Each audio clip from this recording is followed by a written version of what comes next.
This conference will now be recorded. Thanks, Cindy. Welcome. Thank you for attending today's pre-application on the boat barn upgrades. My name's Kim Mahoney. I'm the associate planner that will be assigned to this project, and I'll invite the rest of the city staff to introduce themselves. David Boyer, Building and Fire.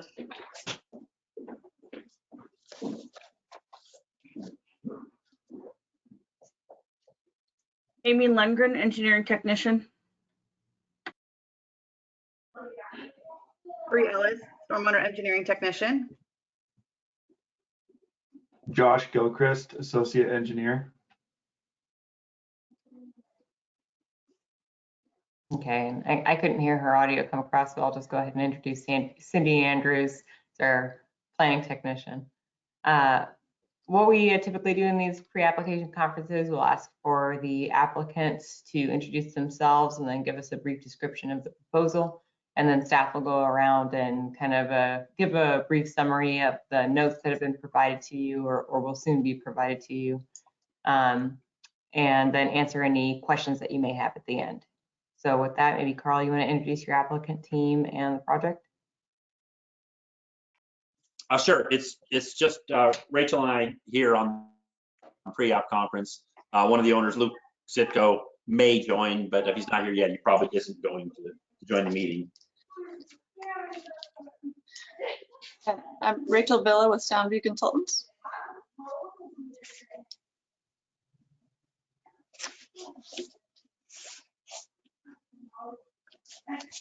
Okay, and just for clarity of the record, maybe Rachel, you could mute. Looks like there's some feedback coming in from your side. Maybe sorry. You could mute yourself. Yeah, there we go. And then Carl, you want to introduce the project? Just give a brief synopsis.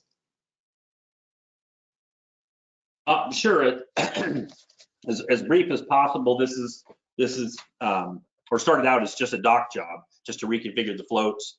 And somewhere along the line, we were informed, or we figured out, that in order to do those dock improvements, we'd have to work our way backwards and also do some upland improvements to get ourselves into compliance as near as possible on some of the nonconformities on the site.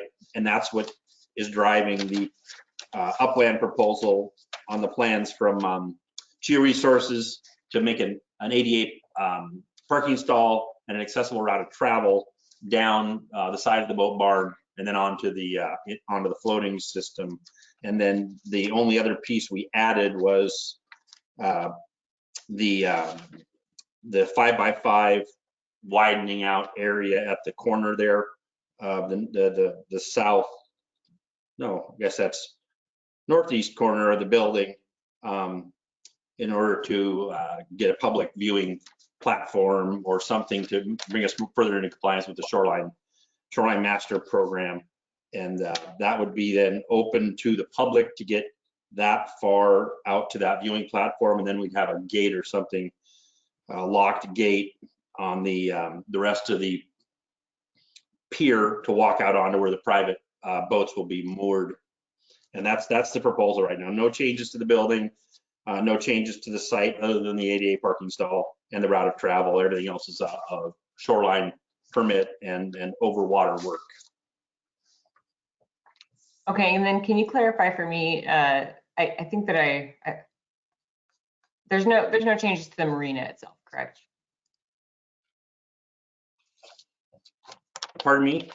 There's no changes to the marina itself. I mean, I think I've heard, and maybe even the term reconfiguration, and maybe I overlooked. Yes.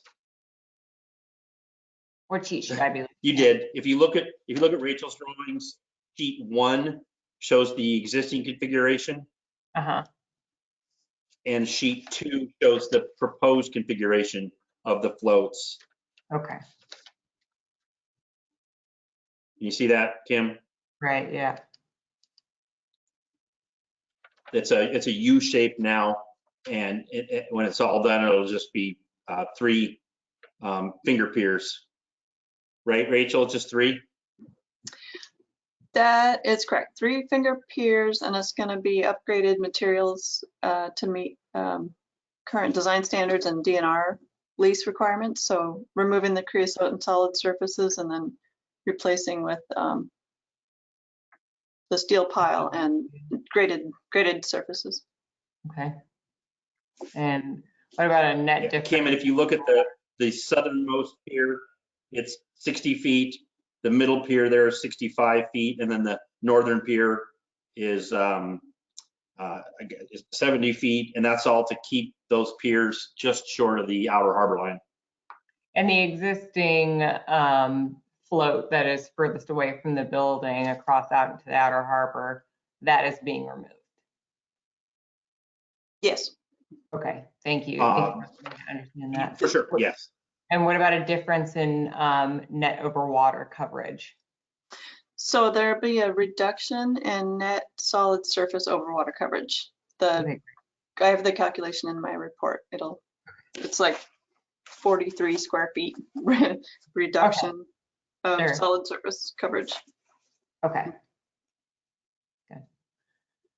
Okay, thank you for introducing that and providing a little bit of that clarity. Maybe we should just dive right on into staff's feedback. David, do you want to go first? You're muted. Sure. Good afternoon. I reviewed the project from the building and fire perspective. I guess I have one quick question. Are you replacing all of the piles for the dock?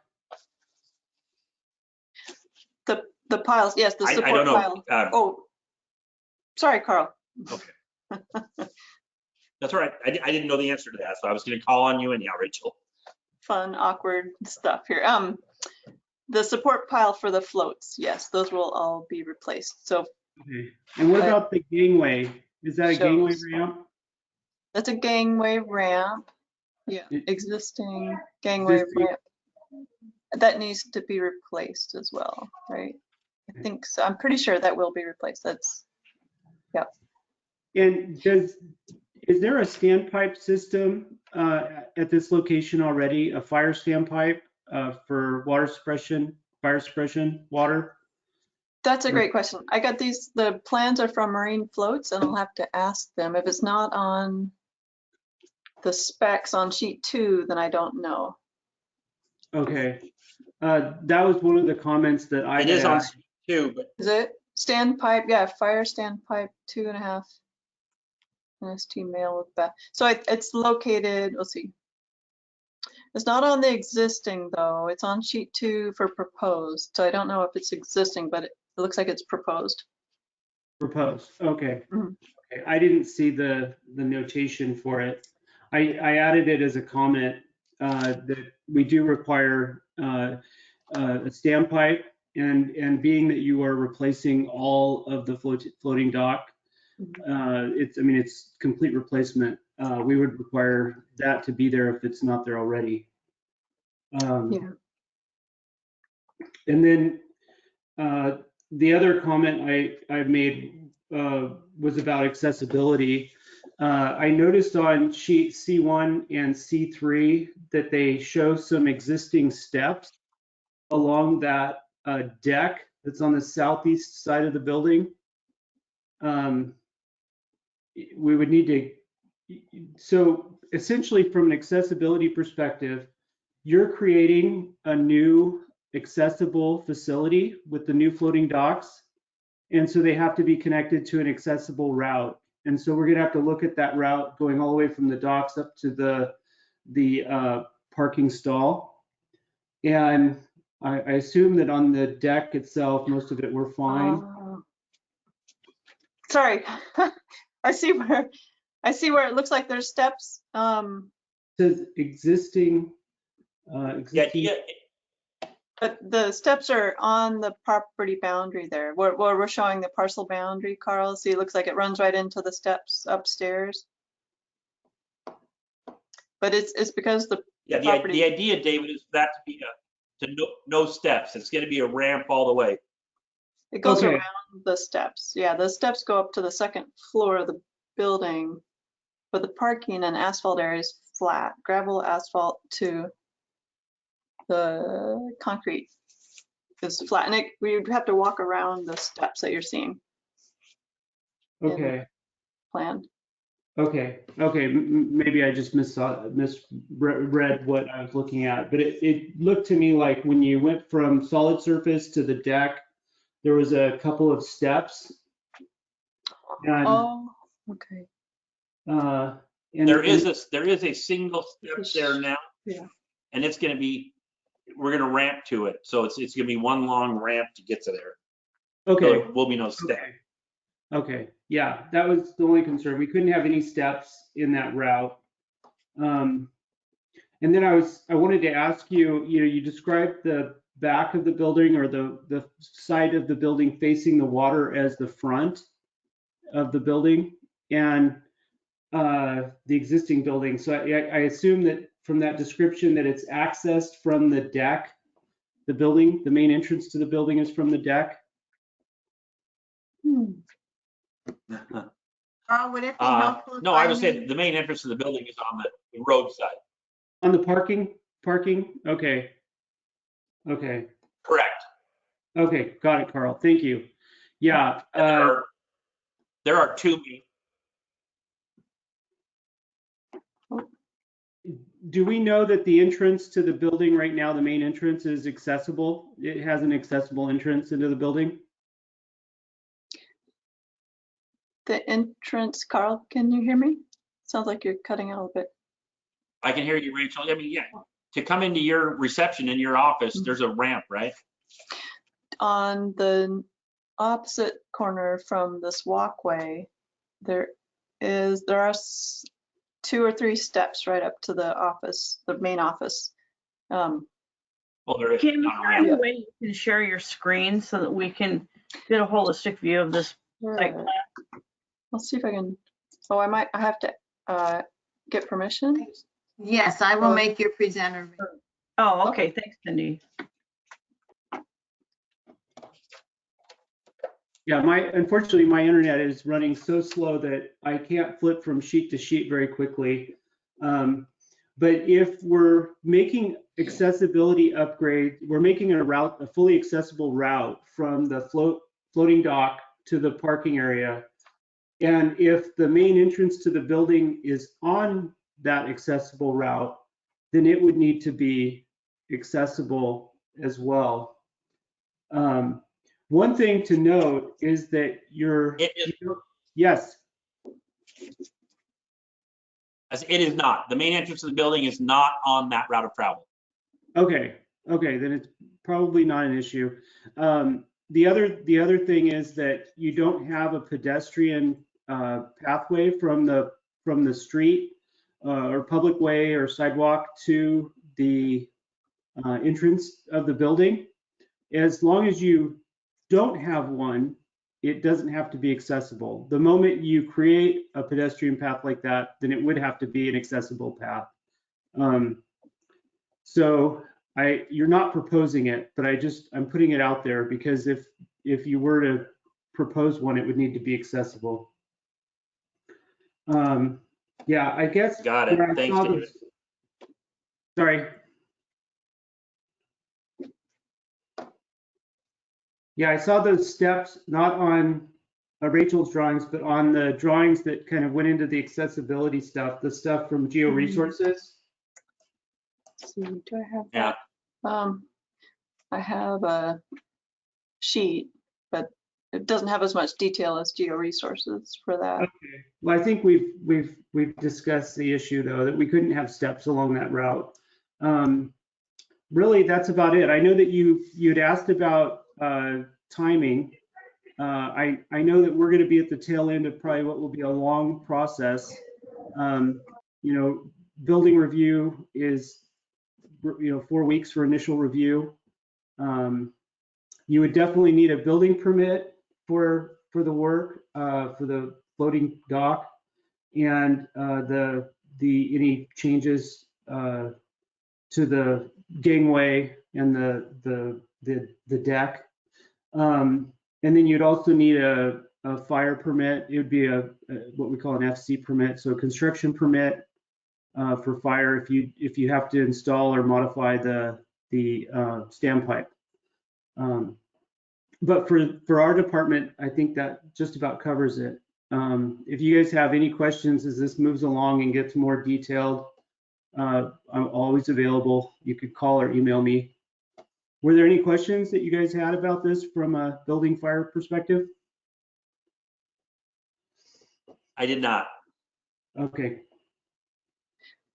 No, thank you. that's it for me. So whoever would like to go next. And maybe Bree. Sure.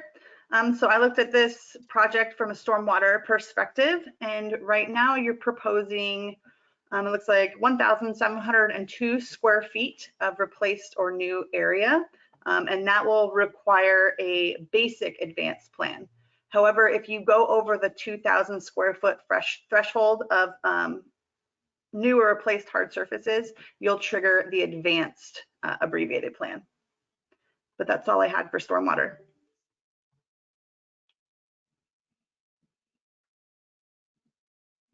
Any questions for Bree?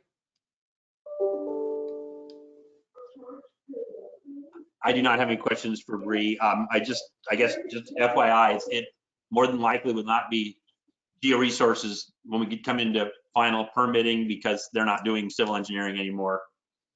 Oh. Amy, do you want to go next?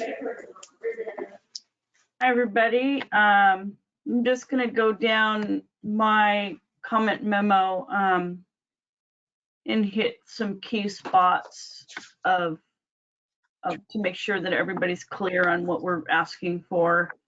First of all, I enclosed a stormwater manual redevelopment flow chart, which will help guide you in the level of stormwater type design that's required for the project. And as Bree mentioned, the thresholds there, I've pointed those out in the memo and kind of highlighted those in a blue font so that it's clear where those are located. So first thing is transportation on my menu. I said no additional transportation PM peak hour trips have been identified at the time of this pre-application conference as the project is proposed. Revisions to this project may trigger additional trips.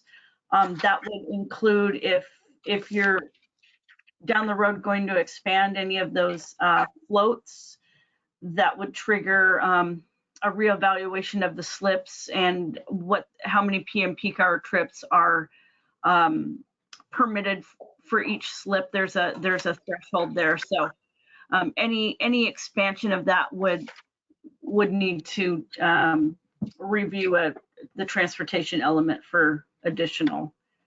I did put in commercial driveways here in this section of transportation as well. Called out the public works standard section for commercial driveways, just because I'm not sure if you're going to be redoing anything with that regarding grading or if it's just down below that area, but wanted to keep that in your mind in case the design turns out to be more than what you're anticipating to begin with. Highlighted the roadway frontage improvement section of the public works standards. One thing to note is this project will require site plan approval through planning, which does trigger frontage improvements in the public works standards. And those would include entire public right-of-way frontage of the property from center line to right-of-way, for curb, gutter, sidewalk, illumination standards. I can, Carl, give you or whomever a cross-section of the standard detail for the roadway segment there to show you what the dimensions are and what would be specifically required. So Yeah, I was wondering if I wonder if what's there is already up to standard because they have curb, gutter, and sidewalk now along this frontage. You got to be aware that that curb, gutter, and sidewalk is old, and it may be not the right cross slope, 2% cross slope for ADA compliance with the sidewalk. Got to take a look at the width of the sidewalk. If it's less than Okay. 5 feet, it's substandard. I'm not sure if there's illumination on that area of Harborview Drive, but that's something that is required as well. So Yeah.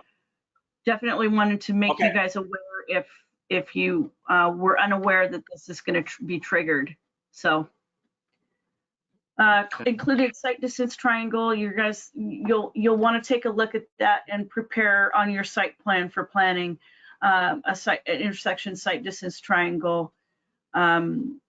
We want this done with existing and proposed driveways just to make sure that everything is on the up and up for Public Works. Reed talked about stormwater management, and that was another section of the memo. And also there's the minimum requirements for redevelopment that are provided there for you to go through. And she mentioned abbreviated plan requirements. Sewer, there's no additional sewer capacity or side sewer connections being proposed at the time of this pre-app. And Carl, you know that if anything changes and you're gonna, add any ERUs, change anything around the future, that we'll need to have a hydraulic report done. So concurrent management's in there. I didn't discuss any of that because there's no transportation being required. And then the last portion is just the fees that are required for any kind of civil review and for building permit review, general facility charges, encroachment permit, that kind of thing. So pretty standard. Josh may want to, I didn't hit on anything as regarding the grading of the site. I know that Kim will touch base with you on that too, but Josh, do you have anything to add for what they may be looking at for grading for the ADA? I don't. What I do have to add is the existing catch basins. Since you guys are directly abutting Puget Sound, we would ask that you replace those with water quality structures so we can bring the site I'm sorry that was in the beginning of the memo and I did not hit on that, but that's included. And then the last little bit I had was just that your walkway, the pink area that you've proposed to improve is, and even your ADA parking stall is over the property line, so you'll need to formalize an agreement there as well. I don't think I had anything else. Amy talked about the frontage improvements. Just make sure you're using the correct typical section, and that roadway classification can be located in our transportation element from 2018. I believe it's a local roadway, but that's it. Do you have any questions for Amy or for Josh? I do. For Amy, I guess. So if this is going to trigger major site plan review and a full shoreline permit, on the intake checklist, when I get to the application phase, it's going to ask for, it asks for sewer, water, and transportation CRCs and hydraulic reports. Since we're not doing anything to the building or whatever that's going to impact those three things, can we get agreement now that I won't be submitting those aren't required? What we will require for the CRC applications, Carl, we require those just for tracking purposes with a new project. Oh, we wouldn't require you to pay the $90 application fee for any of those, and then the trips would be zero net new, and the capacity would be zero net new as well. So I guess I misspoke with that portion of it. Hydraulic reports, that's something that kind of planning and engineering kind of go back and forth on, because they require this as part of their checklist, but we don't necessarily. So I could provide something in writing to you saying that, because we don't have any existing hydraulic reports for that property. So I could say something in writing that, you know, they're not adding any capacity, that no hydraulic reports are required. And that would more than likely take care of what planning requirements would ask. That would be great, Amy.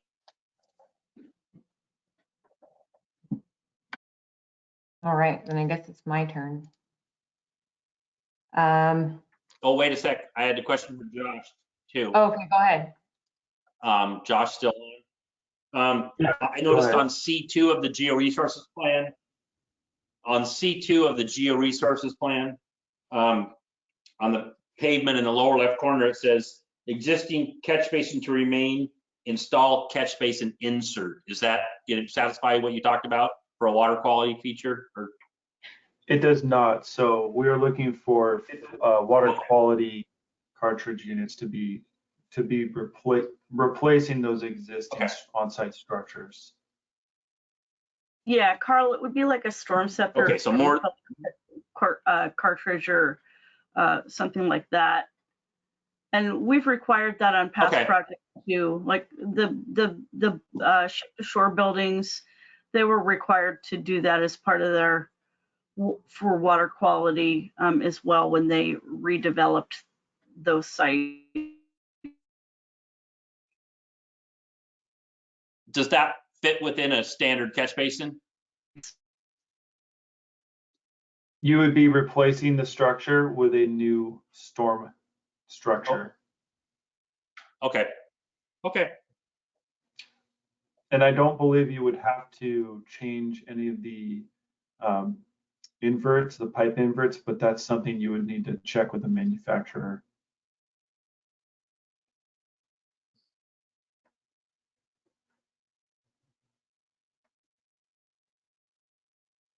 Thank you.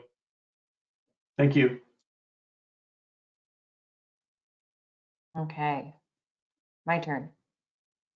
One thing that I wanted to make sure was clear when the submittal comes in for the project, when you're at intake, Carl, please make it clear what the building's being used for. That wasn't clear in these pre-app materials. I think SBC has an office there, but I think it's a multi-tenant commercial structure, to be my best guess, but I don't know how big the building is and I don't know what it's being used for. So I wasn't able to provide much information about, you know, things like parking, required parking, amount of off-street parking and things in my pre-app notes because of that. So please make that clear in the intake and we'll get that addressed. Okay. The project report requires SEPA, and so therefore it requires a major site plan review, and therefore a design review application is required.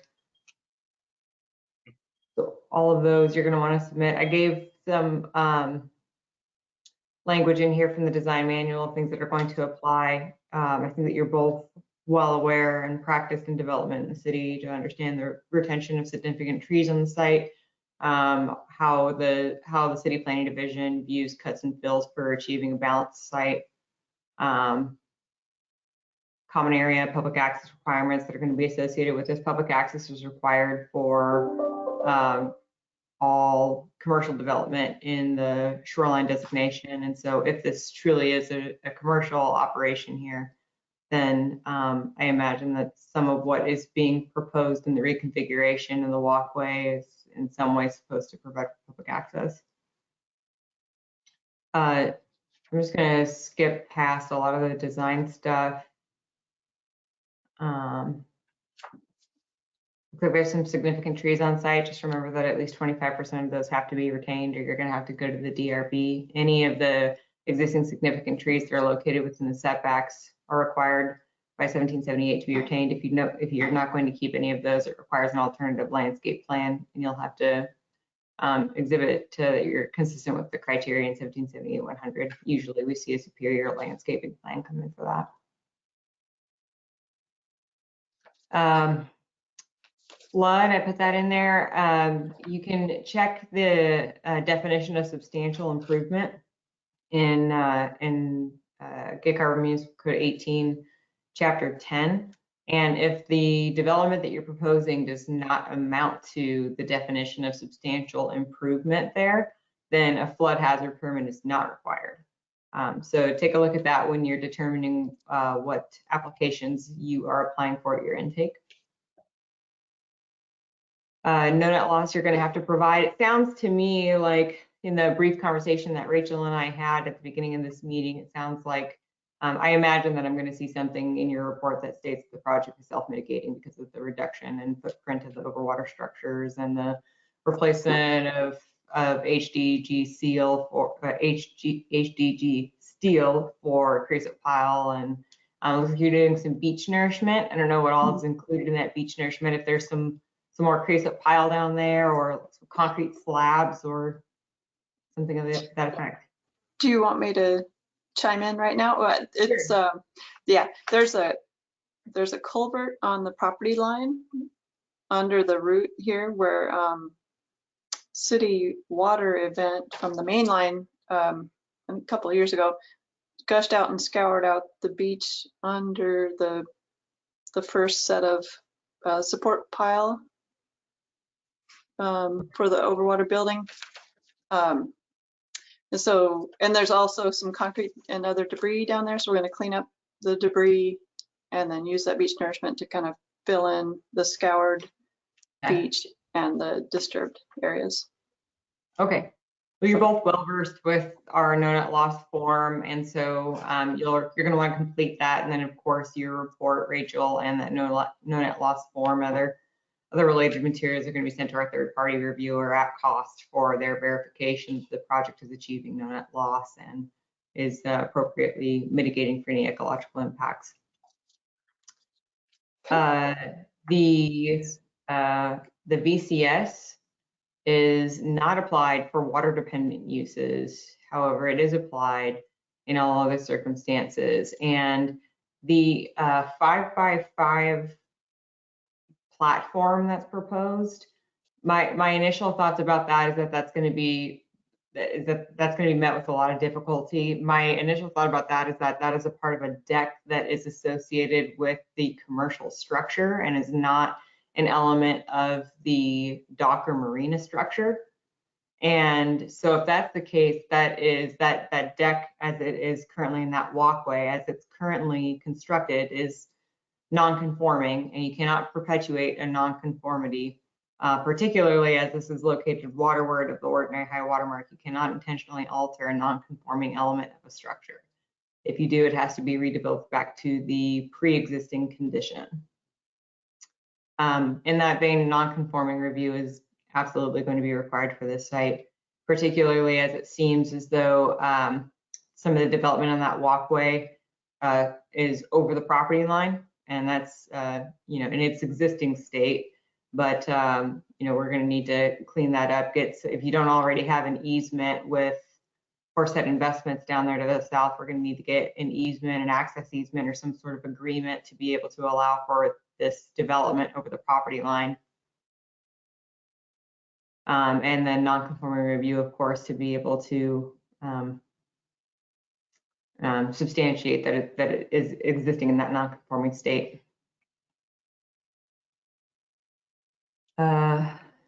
Rachel, I don't know if you need me to talk very much about critical fish and wildlife habitat. My assumption is that you don't.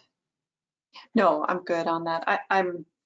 I'm concerned about the 5x5 platform issue. That has to do with public access and ADA accessibility to the marina. So I don't know how we get around that particular non-conformity. Yeah, let me scroll back to 6.5 in the SMP, because I think that there is I'm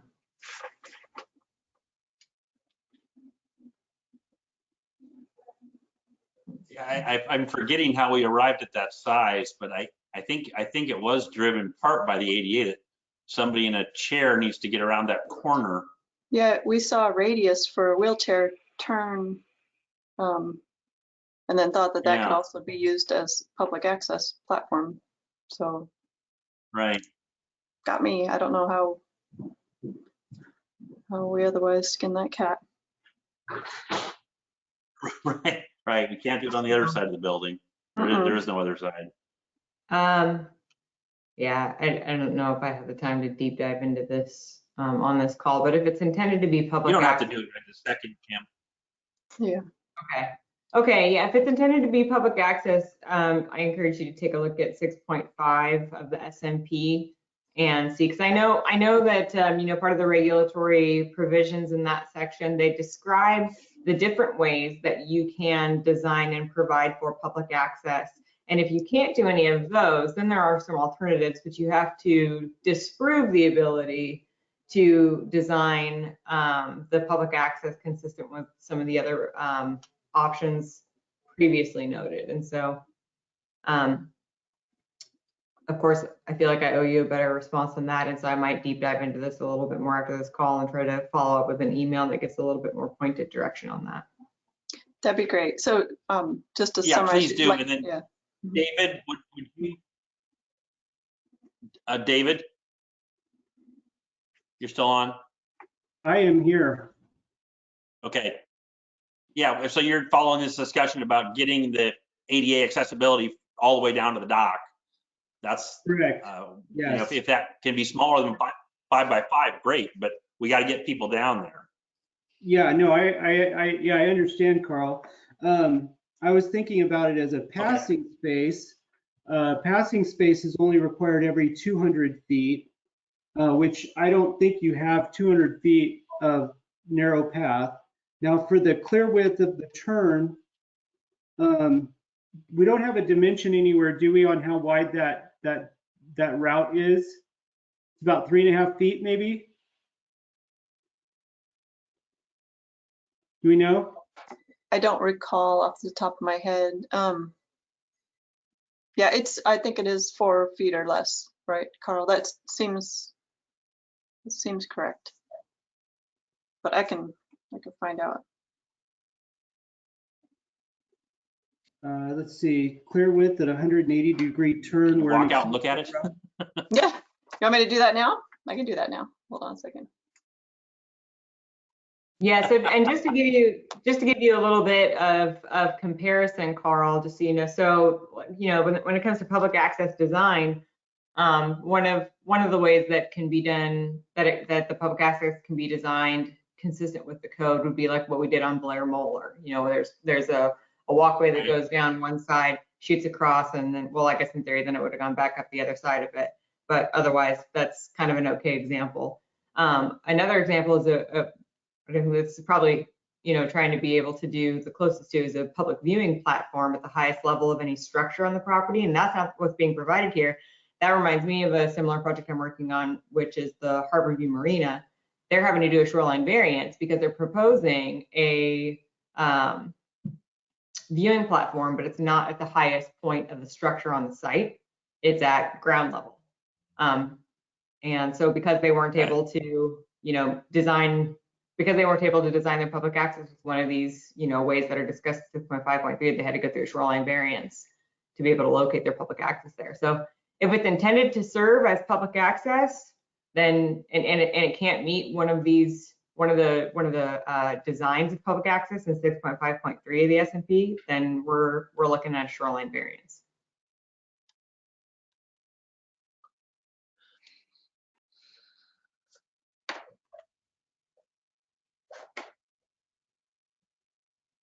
Okay. At the level of detail of the submittal that we got, not having the route dimension, I don't know, I haven't found anything that would tell me that it's required, that you have to have this isn't like a landing at a ramp. This is simply a straight shot making a 90-degree turn. The minimum width for that route's 36 inches. To make one right turn or one left turn in this case, I don't think you have to necessarily do anything. But then again, I didn't see how wide the route was shown. So I can go measure. I'll be back less than 5 minutes. Okay. Well, maybe we could, when you actually get a submittal, we could talk about it again when you guys get to that level of specificity. And I could do some more research offline, but I don't see anything telling me right now that that's required. Do you have a turning radius that? Well, for wheelchair accessibility that is standard? I think we just Googled it, right, Carl? Well, you've got a 60-inch diameter Yeah. turning radius, 16. but you could also do a T shape. Let me,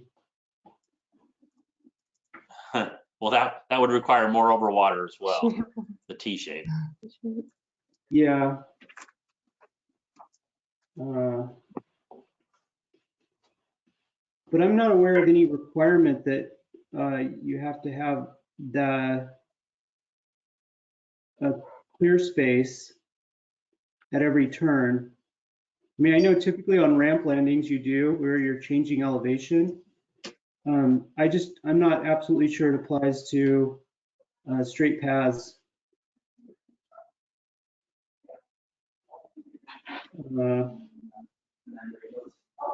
Yeah, if you're using I can tell you, if we don't have to do it for ADA, then we'll take it out of our proposal. We don't want to do something we don't have to do for ADA that's going to cause a bunch of shoreline regulation problems. right. Yeah. I mean, right here, if you used a T shape, you only have to have the 3 feet plus, because you could wrap one T around the corner, so you'd only have 3 feet and 1 foot, so it'd be 4 feet wide.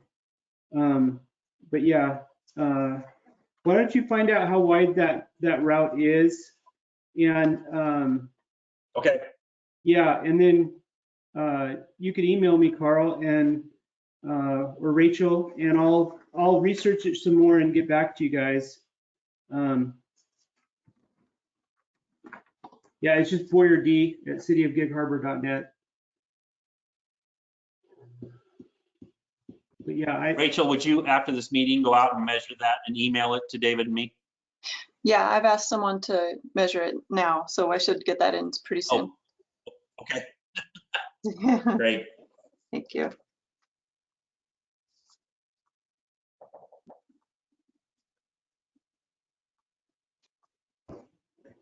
All right, Carl, did you have any questions for me?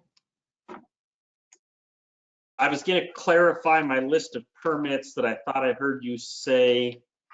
Well, I guess you have it at the bottom. Site plan review, design review, SD, maybe a variance, flood hazard permit. Is that a maybe, depending on the answer to the substantial? Yeah, right. Yep. If it doesn't meet the definition of substantial improvement, then the flood hazard is waived. All right, so SEPA, site plan review, design review, no net loss, non-conforming review, the SD, and then maybe the flood hazard. Yeah, and don't Okay. forget Granny too. Just when you're figuring costs. Don't Right, forget but we don't have to. Yeah. Right. Yeah. I'm just trying to think of the applications I have to create and package up. Okay, yeah. Could I ask about the substantial improvement standard of the definition? Maybe Carl already knows this, the improvement or the cost of the improvement, it's greater than 50% of the market value of the existing structure before starting. Does that include the cost of the grading and stuff for the access, or is that just the dock? Or maybe Carl already knows how to calculate this. I'm just clarifying for myself. It's an art more than a science. Okay.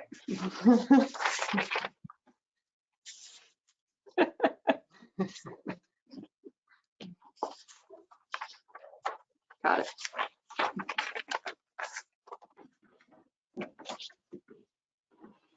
So bear in mind though that public access is still going to be required for this. It's a non-water oriented improvement.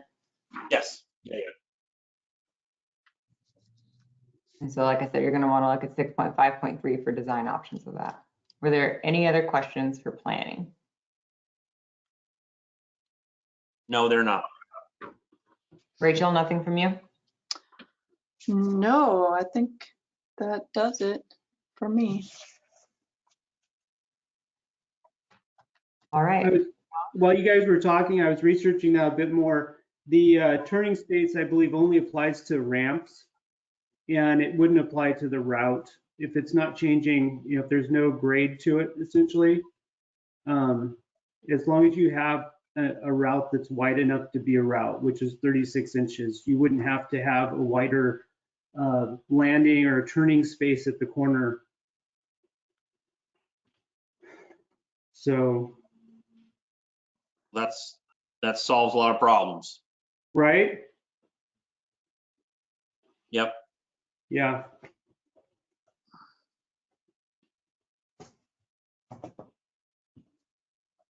Okay, all right, well, if there's no other questions, then I think that we're good to wrap up this call. Yep. Thank you, Kim. Thanks, everybody. Thanks, Thank you. everyone. Cindy will send you all of our comments. And I will give you a copy of this recording once it's finalized and available to send out. Thank you so Okay, much. thank you, Cindy. Bye. Bye, everyone.